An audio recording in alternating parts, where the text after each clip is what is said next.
They called it the town that never spoke. Not because it was literally silent, but because no one talked about what happened. Not at the diner, not at the barbershop, not even in whispers behind closed doors. The silence hung like smoke over Maple Hollow, thick and unbreathable. And for 30 years, no one dared to clear the air. But silence, like rot, has a way of spreading. It started in the fall of 1992. A new teacher had arrived at Maple Hollow Elementary, Mr. Keene, young, idealistic, the kind of man who kept a globe on his desk and handed out gold stars with real enthusiasm. He wasn't from town, which made him a curiosity. Outsiders never stayed long. Maple Hollow was the kind of place where everyone knew everyone else's grandparents. Newcomers were rarely welcomed. They were tolerated, but Mr. Keene, he was different.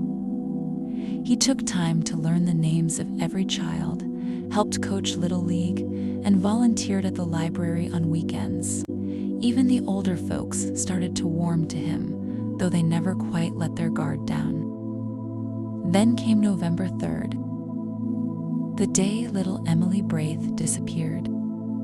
8 years old, blonde pigtails, last seen on the swing set after school, waiting for her older brother to walk her home. She never made it.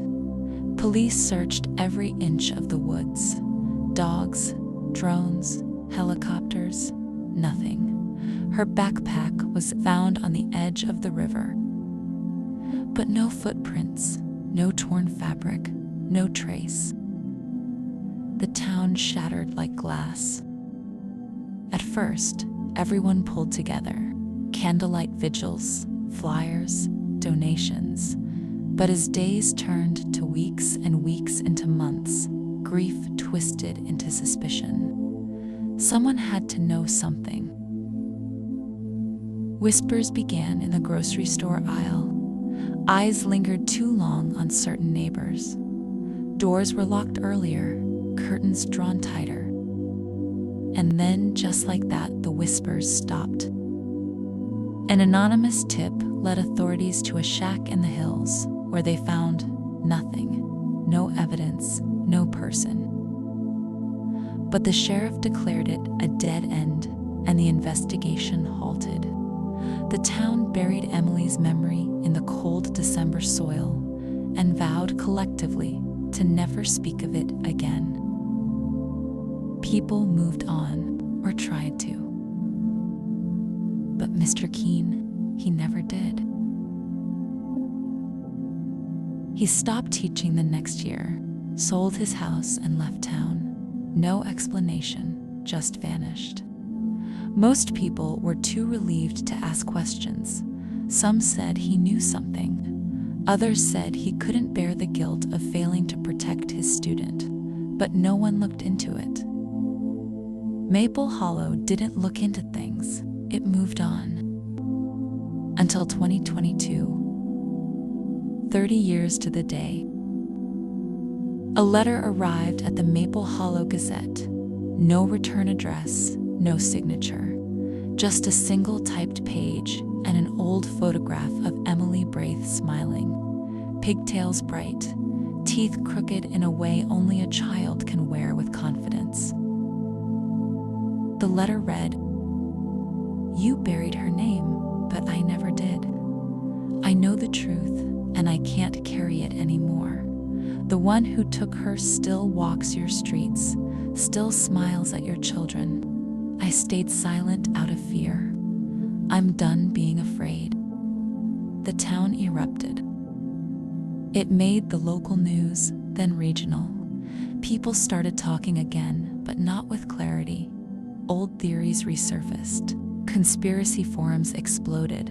Fingers pointed wildly. Its past, once locked in a tidy collective forgetting, was now screaming to be heard. Sheriff Mark Talbot, son of the original sheriff from 1992, reopened the case.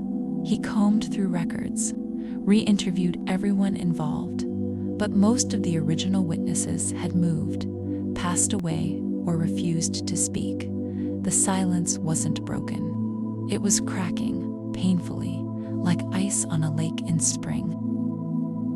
That's when Ava Keene came to town. Daughter of Mr. Keene, now in her 30s, a journalist. She'd never been to Maple Hollow before, but grew up with her father's stories, half-truths, wrapped in bedtime tales. She remembered one in particular.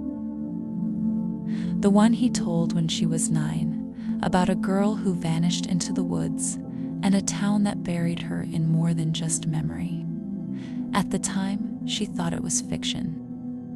Now, she wasn't so sure. Ava started digging, quietly at first. But Maple Hollow isn't built for secrets. Whispers followed her. Some begged her to stop. Others said nothing, but stared a little too long. She wasn't welcome, but she wasn't leaving. Then, 3 days into her stay, someone broke into her motel room. Nothing was taken, nothing destroyed. But on the mirror, in red lipstick, a single word had been written: enough. That only pushed her further. She found old yearbooks, archived police logs, and most importantly, Emily, it was filled with observations, names, dates. One name came up more than any other: Harlan Finch. In 1992, Harlan was the school janitor, quiet, unassuming, widowed, no record, no trouble. He'd passed away in 2003, buried on a hill just outside of town. Ava visited his grave and found fresh flowers. Weekly, someone was still visiting him. That someone was his brother, Dean. Ava tracked Dean down at a nursing home. Now in his 80s, slow of speech but sharp of mind. At first, he refused to talk, but Ava, gentle, persistent, shared her father's notes, and something in Dean's eyes shifted. A crack in the dam. I told him, Dean said. Told him Harlan wasn't right, always watching the kids a little too long, always lingering by the playground fence. Did anyone else know? Ava asked. Dean nodded slowly. The sheriff, back then. Your father, too. But they said no proof. Told me to shut my mouth before I got people riled up. So why now? She pressed. Dean looked at her, voice barely above a whisper. Because you're the first one who asked. And just like that, the silence was broken. Ava published the story. It went viral. National outlets picked it up. Survivors of other small-town tragedies reached out. The FBI got involved. They reopened dozens of cold cases in nearby counties. Emily's body was never found. But the truth finally was, and Maple Hollow changed. The playground now bears a plaque in her name. Her photo hangs in the school hallway where children learn her story. Not just about her disappearance, but about the cost of silence and the power of breaking it. Because some ghosts aren't meant to be exorcised. They're meant to be heard.